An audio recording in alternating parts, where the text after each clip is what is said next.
ahead on Daytime Buffalo, we've got the Birchfield's Penny Arts Center in studio to talk about how you can support Western New York art. And M&T Bank's African American Resource Group of Western New York stops by to talk about their mission during Black History Month and beyond. It's all coming up right here on Daytime Buffalo.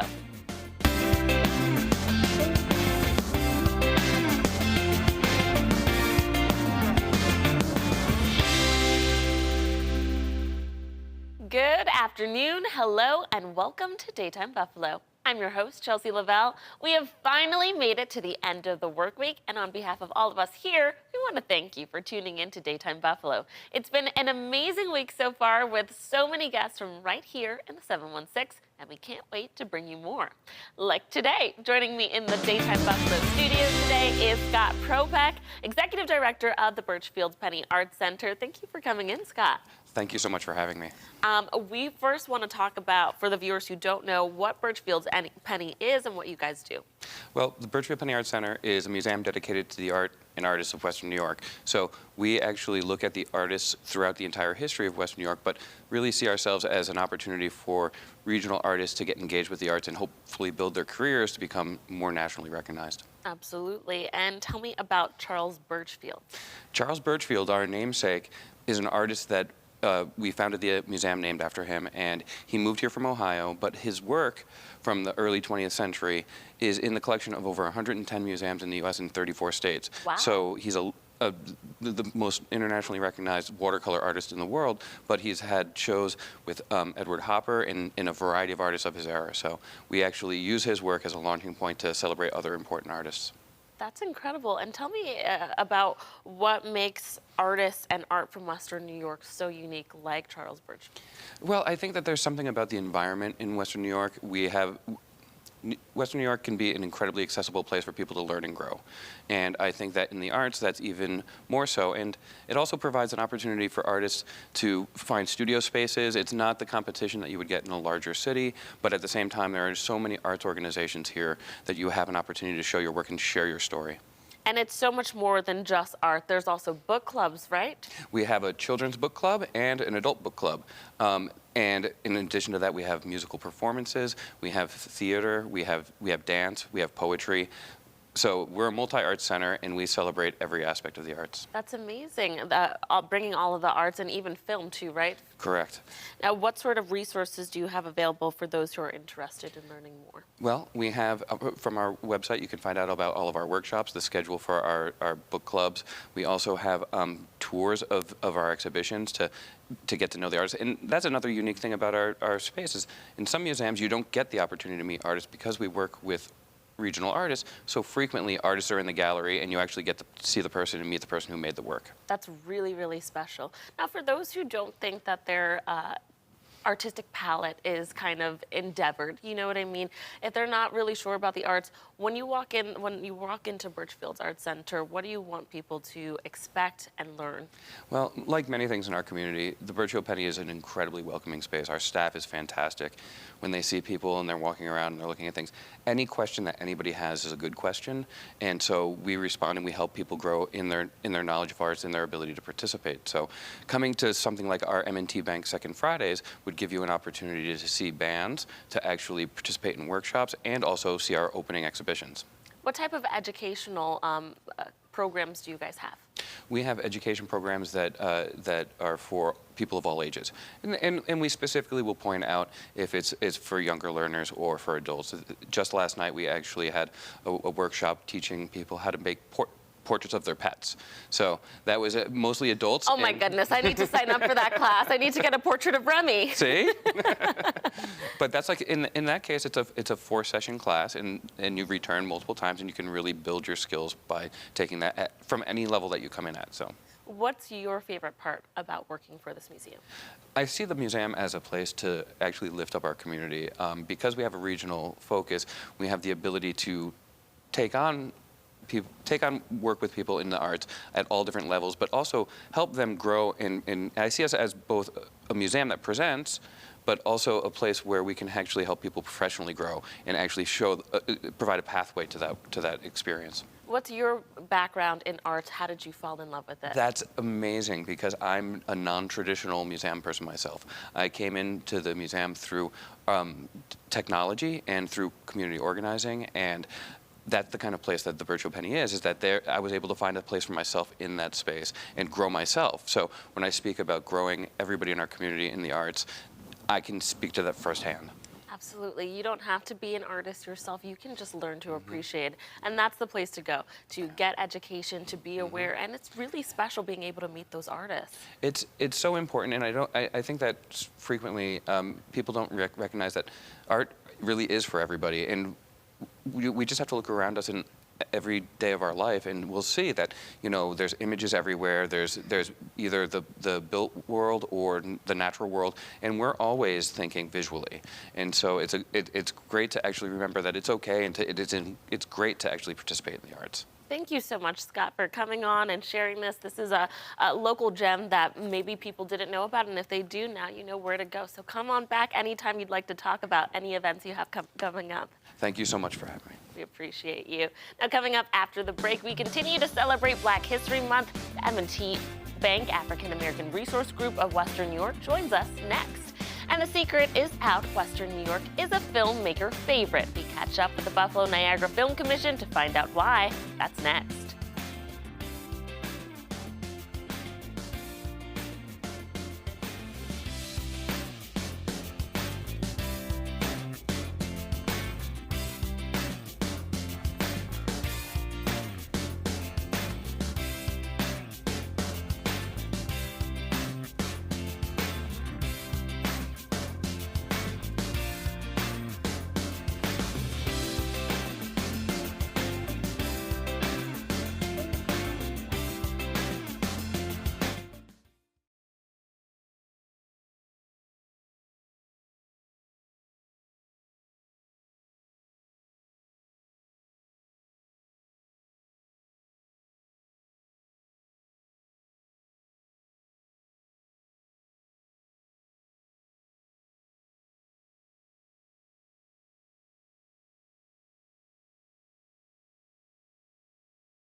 Celebrations are continuing for Black History Month, including at M&T Bank. I'm joined today by Leona Harper and Ramunda Harris.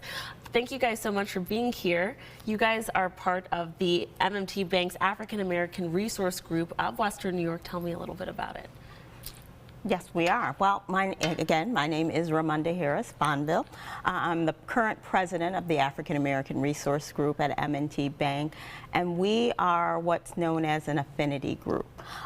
Groups that are dedicated to making sure that everyone feels like they have a space of belonging, because before there was the emphasis on diversity, equity, inclusion, and belonging, M&T understood the importance of making spaces where everyone felt comfortable, and we're one of those spaces. Very lucky for you guys having, it is. you know, working at a place that understands the importance and value of it. Yeah. Now, you guys have an event happening tonight, and this is one of you guys have been having for a couple of years, something like it, right? Tell me about your celebration. Every year we try to, M&T Bank tries to put on a Black History program. It's to get us together as one, to educate our people, not just the bank, but you know, the community, period. And we try to bring in different acts or different programs that will educate us, because if you don't teach someone, you don't know. So we take different artists, different local bands. This year we're having art show with Eats of Art, and they're a community group that they actually did part of the African Heritage Wall on East Ferry. So they're going to educate. They are big in the community. They love to educate, and they not only do art, but they do jewelry, because that's a part of art. And we're having, of course, Karen Saxon, a big, everyone knows Karen. She's going to be doing our national anthem, Black Anthem. And we're going to be having a jazz band. So that's our entertaining part, and you always got to put that little something in there to educate us jazz-wise, because we're so big in music. Absolutely. I will be there. I will be Yes, you emceeing will. the event. Yes. Thank you guys for having me. I'm really excited. What else can people expect when they come to the program tonight? They can expect really good food. Oof. Number one, Yeah. they can expect Definitely, really, definitely. really good food. And again, what we want to provide and what we have tried to provide for over a decade now with our Black History Month event is a space of comfort, a space of enjoyment, and just a space where we can talk about all the great things that have happened to us, and not revel in some of the things that others like to equate with Black history and all those traumatic events. Black history is American history. Absolutely. We have so many great heroes and sheroes that we want to talk about and celebrate, and this is a space to do it. And so many from right here in Buffalo, in Right Western here New York. in Western New York. Including yourself. I mean, our theme this year is Power of a Dream. I was just going to ask I mean, you. wow. Look at you, Miss Buffalo. Thank you. Have your own show here, Power of a Dream. And it's people like you, young Black women, that can educate our up and coming youth. And I mean, who else to have? I mean, what a mentor. What else could we ask for than to have someone like you, because you're living your dream. Thank you. And I wanted to talk to you, the Power of the Dream. How did you guys pick that, and what does it mean? Why are you focusing on that? Right. Actually, one of our, it's three of us on the committee. It's myself, Dorothy Amerson Law, and Karen Williams. And Dorothy actually came up with this because we dream so much, and it's so much power out there. What can we do at M&T Bank, because M&T Bank is very big on diversity, and what can we do in the future? So if you could dream it, why not do it? Absolutely, and that's what will be inspiring, hopefully. That night. Anything else you want to talk about, especially pertaining to the AARG? Because it's kind of special and unique. Very. There's not too many resource groups out there like that. There aren't. What we would love people to know is that Black History Month, while we revel in it and we revel in all the things that we do, the event is not the only thing we're doing this month. We are working with the 716 entrepreneurs, and we're doing a Kidpreneurs boot camp for young people under 21 to talk about learning how to be an entrepreneur and doing it now. We're going to be working with Buffalo State University professors, and we're going to be doing a showing and a panel talk about the Woman King and the facts about the Dahomey and lots of women in the diaspora.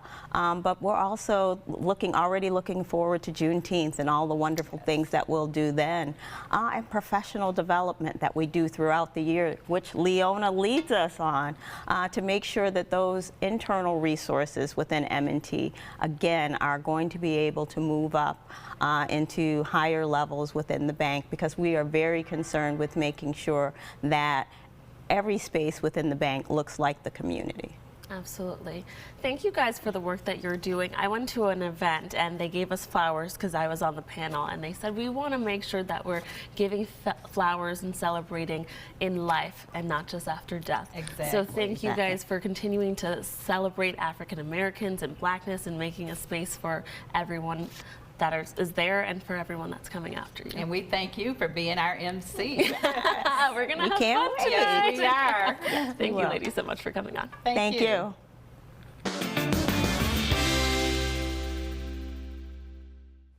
The ratings are out for this year's safest vehicles, and if you are in the market for a new ride, you may find yourself with a smaller list of cars than years past.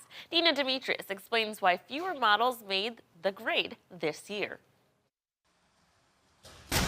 The Insurance Institute for Highway Safety destroys dozens of cars to find out how they protect those inside. Now the IIHS is revealing which models earn a top pick. To make the grade, vehicles have to perform well in crash tests, have technology to avoid crashes, and help drivers see the road clearly. This year, only 48 vehicles earned a top safety pick or Safety Pick Plus award. It is quite the drop from last year. Last year at this time, we had a little over 100 winners. But IIHS President David Harkey says it's not so much that the cars have changed, it's because his group has made the safety testing process more rigorous. For example, the side crash test now uses a bigger barrier that mimics the larger pickups and SUVs on the road today. The vehicle must also achieve an advanced or a superior rating in both the daytime and nighttime front crash prevention test for pedestrians. And then finally, that vehicle must have those good or acceptable headlights. Among automakers, the Toyota Corporation, which includes Lexus, came out on top with 15 top safety awards. Honda, which also owns Acura, was next, and Mazda came in third. One of the things we do anticipate is we will add vehicles to this list as we go through the year, as we test more vehicles, and as automakers make changes to their vehicles. Harkey says car companies that didn't make the grade are already adapting to the more difficult tests, and he anticipates more vehicles will earn top picks next year. So to come on Daytime Buffalo, lights, camera, action. What the future holds for filmmakers coming to the 716. That's next.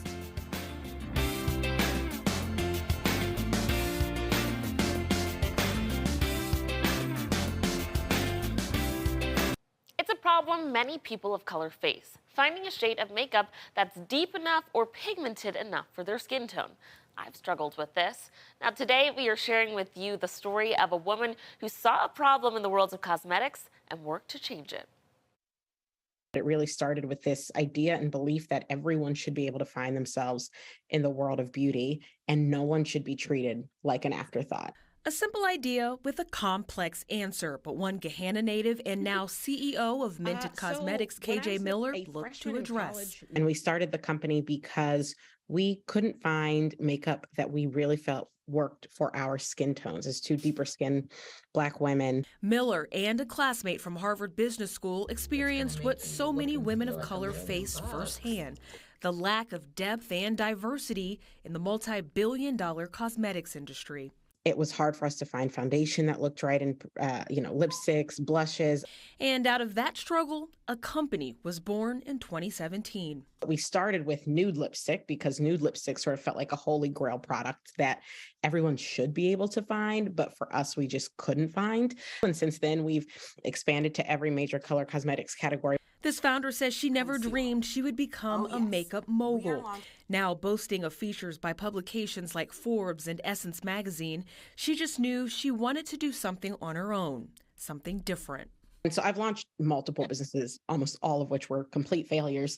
But because I just was excited about the idea of running my own thing. And even this successful business wasn't without its challenges. We pitched a number of investors who didn't get it, who felt like the market was too niche, who felt like there are way too many makeup brands out there. And so, yeah, there were naysayers, but I would say the people who got it quickly. The brand can now be found at more than 1,200 retailers, including Target, Ulta, and CVS stores around the country. And they offer dozens of products from lipsticks to powders in a diverse range of shades, featured on a diverse spectrum of models. Because people need to be able to see themselves. How are they going to understand if a product works for them if none of the people who are trying it on look like them? It's a comic and film franchise known worldwide. But Black Panther's latest edition features creative work by a New Jersey writer. She's one of the leaders of a team of Black writers and illustrators who produced Wakanda Forever #1, the latest installment for the comic series for Marvel, released specifically for Black History Month. James Ford introduces you to Dr. Sheena Howard, a university professor who brings her academic credentials to the graphic novel medium.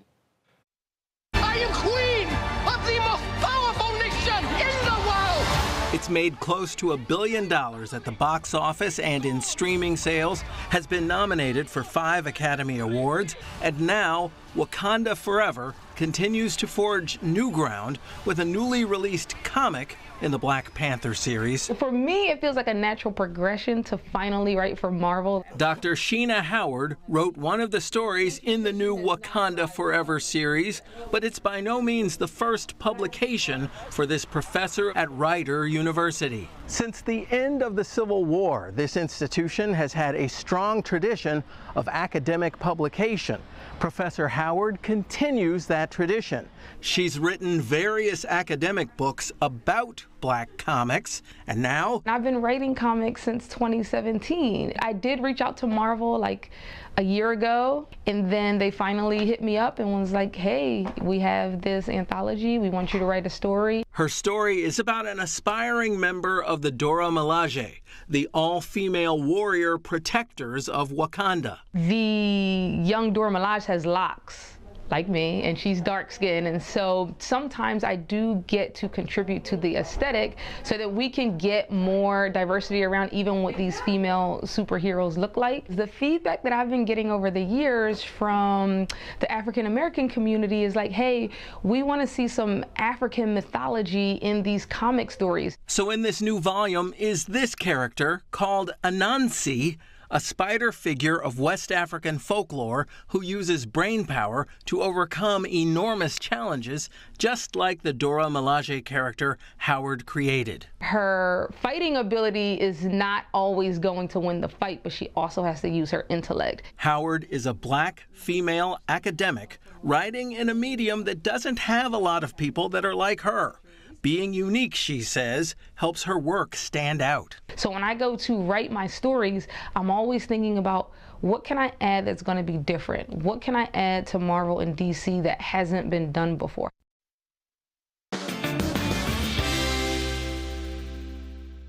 Thank you so much for being here. Well, Chelsea, what a privilege it is to be here this inaugural week of this great show. It's a really thrilling prospect for me indeed. We're excited to have you. Can you tell me a little bit about the Film Commission and how it works? Sure. The Film Office, Film Commission, Buffalo Niagara Film Commission started, oh man, like around 2001 after Buffalo received some notoriety from Universal Pictures. It was a movie called Bruce Almighty, and it starred Jim Carrey. And after that, the then county executive and several other government officials decided, you know what, we should really put something more formal together so that we can draw movies to Buffalo and create this industry in Buffalo. And here we are so many years later, and it seems to have worked, yeah. You really use your background in politics and all of that Right. that you learned. You recently had a testimony to state legislature in Albany. Can you tell me a little bit about that? Sure. You know, the film tax credit program in New York State is very successful. It brings a lot of production into regions of the state that never had production before. So my testimony was in front of the state legislature, and it was really just to attest to the fact that all parts of New York State are receiving, movies. And there's stuff being shot no longer just in New York City, which was always the traditional production area, but all parts of New York. So whether it's Syracuse or Binghamton or certainly Albany with my colleagues around the state, Rochester, these are great places that have great architecture and also now a great crew base that's kind of grown from here. And so we're spreading the wealth, as they say, throughout the state. I know a little bit about this, what you're talking about. I was told that we here in upstate New York had lower taxes, which was helping getting more movies to come and produce here. Is that correct? Well, it is to a point. What it is we have this very lucrative benefit to shoot in parts of New York State. But, it's enhanced when you go upstate to places like Buffalo. And so this proposal will be to get 40% of the qualified expenses back on what they spend. And really what it is, it's a very impactful program, especially when it comes to employment. This business has created a brand new industry, and I mean new workers, very well-skilled and well-paid workers, as well as the proliferation of businesses like sound stages and expendable houses and grip and electric houses, camera rental places. So those things that never were here before for movies are abundant now. And we traditionally think of the impact of a movie being like catering and maybe hotel rooms and all of that kind of stuff. But it goes much, much deeper than that. It's a lot of lumber. I go back to A Quiet Place 2. They spent over $1 million locally here on just lumber to create some of these facades and some of these great locations that they featured in the film. Now, what you're touching on it, but what changes do you think need to keep happening to keep that business strong here in Western New York? Well, we need to sort of up the game a little bit in upstate because there always was this advantage of going upstate with a little bit of extra, inducement to come up here. But what's happened is because the program has been so successful, and there was this cap, this $420 million cap where they couldn't exceed it each year. The legislature held that in place.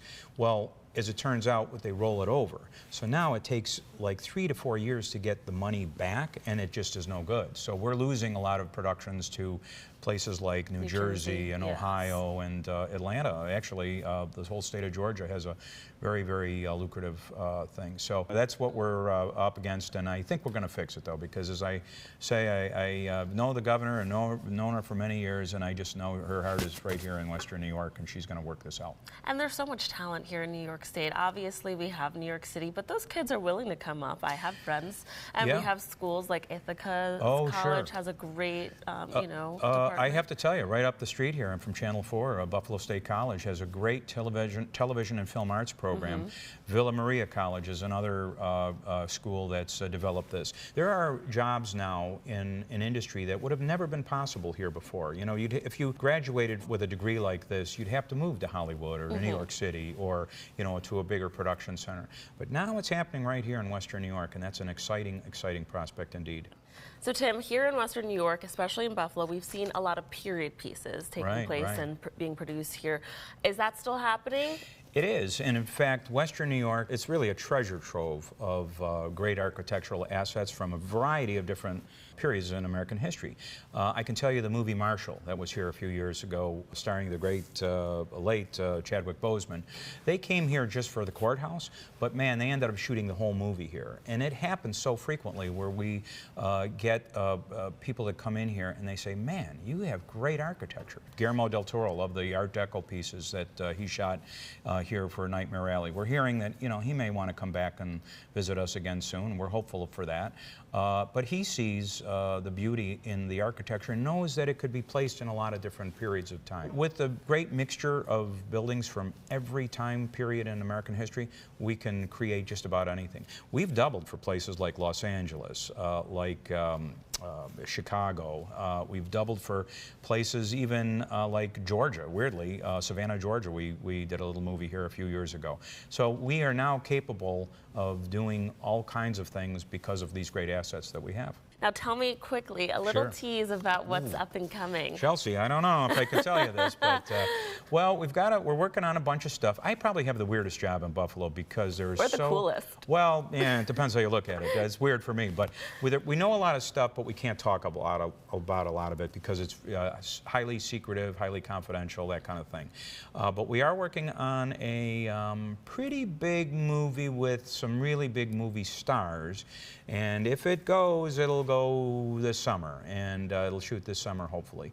We're also working on another one that should be shooting in about a month or so, and that one will also have some high-name talent. So I think you're going to see a lot of movie trucks, a lot of movie stars, and a lot of activity, you know, buzzing around Buffalo pretty soon, and Niagara Falls, I should say. Okay. Yeah. Well, that's showbiz, baby. We're going to have to wait and see. It's all lights, cameras, and action, and daytime Buffalo. Go figure. There you go. Tim, thank you so much for coming on the show. We've loved having you, and we cannot wait to see the amazing Well, it's a project. pleasure. Let's clink to that. Cheers. Thanks, Chelsea. Still to come, we've got Doug Yeomans from the Westfall Center for the Arts to talk about the nonprofit's mission and to play us a song. And it's Friday. We cap off our week with a visit from a local mixologist. Waxlight Bar is in to make us a simple but timeless cocktail. Stick around.